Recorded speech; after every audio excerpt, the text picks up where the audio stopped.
country people, now welcome back to my channel. Today Racheal of the Level Up season don't come out, come talk about men maybe say they earn 800k as salary and how the money no dey enough to take care of a woman. And also Ilebaye don't come under fire after she dress like wetin we know go Iyabo Ojo daughter birthday of recent. So as we all know, Racheal, since she come out of Big Brother house, she has been an inspirational speaker. Before she enter inside Big Brother, we know her as an actor, but now it can't be as if the girl na inspirational quotes na she dey drop for all her social media handles. I'm not even sure if she's still acting. So e come turn out say she can't come out, can't drop a particular statement where we say vex Nigerian men a lot. So she can't say, as a lady, you can't settle for a man with 800k as salary in Lagos. 1 week and your man's salary is finished, baby girl. So what if you try to talk, we say once you dey earn 800,000, say you no go reach to take sustain a woman because wig now don dey very expensive. I just believe say everybody need to cut their coats according to their size. Wig these days don't be something where we say you go use money to buy at once. If you know you are not financially buoyant, you fit dey pay am like ajo, dey gather the money. When you don't reach, you go buy your wig. So that statement no dey sweet for Daddy Freeze belle. As una know, Daddy Freeze na podcaster where we say anything where they, if they talk about church offering tithe, the thing they pain that man well. If they talk about anything money, if they talk about money where we say they won't spend for this person or that one, the thing they pain that man well. So he can come out, can reply, can say, get a job, baby girl, if you want to fund the soft life, or be an 8/10 at least, which sadly you are not, which means to say Angel not fine. If Angel no fit afford to get a good job, say at least make she fine, but this one she not come fine. That statement converse in Racheal, and so Racheal call replying. Racheal call say it's sad that most people aren't bold enough to accept the reality of things in this country. Ordinary $500 is worth making this man shed tears. What do I expect from a man whose source of livelihood is TikTok gifts, looking for any opportunity to jump in front of a ring light? Now $500,000, $500 before I say 500,000. $500 na Racheal dey call say na ordinary. This life, God abeg bless me so that I go see $500 ordinary too.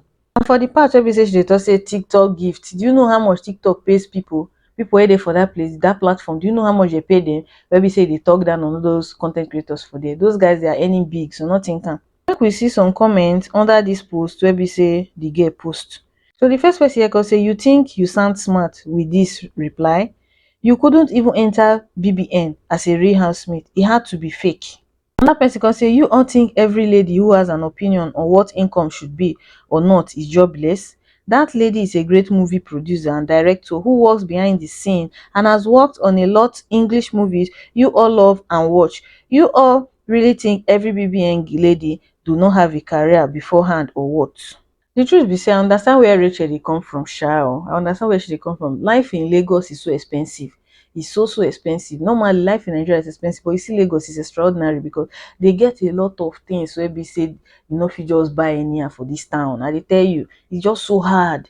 But it no mean to say you no go appreciate if you see person, if you get a man where we say they do for you, even the reason to give you money for hair. You need to cut your code according to your side. Be considerate to him. Not be the one where we say, you know, saying they earn 800,000 below that. You tell us, me buy you 800,000 naira wig. No, try make you respect at least say the man they do something at least. So until Ilebaye matter, since Ilebaye come out of Big Brother house, since she win the money, it's either she carry the money, they clean her tears, or she dey throw her for inside party, or she use am to go pierce her chest, pierce her mouth. Because na the recent one we say she do for the video we say circulate online when make people they talk. And the fact say Ilebaye pierce her chest with earring, 2 earrings, now she pierce for the chest, and he got pierce another one for the upper part of her mouth. So this na the video of the Iyabo Ojo daughter birthday, 23rd birthday wey be say she do, where Ilebaye go. The dress wey be say she dress, the girl use cloth tie the bobby not fit even breathe. These things wey be say she dey wear, where she dey press her bobby like that, she think say na fashion. Now for old age, she go see wetin she do herself. All those things, ordinary small bobby wey be say she still dey manage, she carry cloth, she press am like that. And her fans dey clap for her and say na fashionista. As if na their sister na dress like that come for public, they go applaud her the way they applaud the Ilebaye. Sometimes if una see something wey be say no good, e go good more we call am out instead of us to sugarcoat the thing.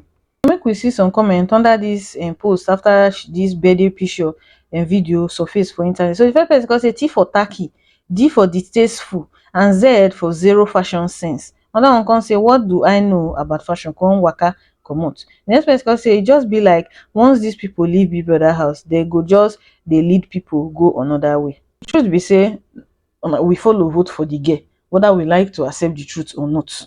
This is what you get when you carry 120 million give a child. Ilebaye na 22 years old. Wetin Ilebaye wan use 22 million 120 million do in the first place? Na to flex am. Money wey be say you no work for, na so e dey be. You go use am take do rubbish. Anything wey be say she like, make she continue to dey do. If she like say make she remove the cloth, in short, make no even tie anything again, make just waka naked for road, make we just notice say the thing don escalate. Una take care, una bye.